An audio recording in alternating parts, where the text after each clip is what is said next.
dito sa Biblia ng mga Kristiyano sa Matthew 19:26 na all things are possible by God. Kung anong gagawin sa Diyos ay all are possible, but men not possible.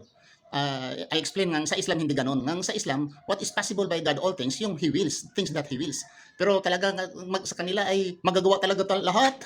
Kung ano ang gagawin ng Diyos ay talagang magawa ng Diyos. So babasahin natin kung Judges chapter 1 verse 19. Sinasabi, English.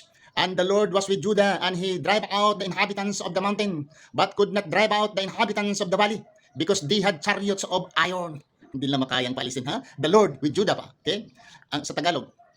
At ang Panginoon ay sumasa Judah. Ang Panginoon ay sumasa Judah. At kanyang pinalayas ang mga tagalupaing maburol, sapagkat hindi niya mapalayas ang mga nananahan sa libis, dahil sa sila'y may mga karong bakal. The Legacy Standard Bible, Yahweh. And the Dwyer's Bible, Lord. Sa King James Version, Lord also. Ngang Lord, the Lord with Judah, and he could not drive out from the inhabitants. Bakit? Ay may karo. Bakal naman karo. Eh sabi niyo magagawa ng Diyos ang lahat eh. Maraming salamat mga windang-windang na nampalataya sumusunod sa Biblia, aklat na mga windang-windang.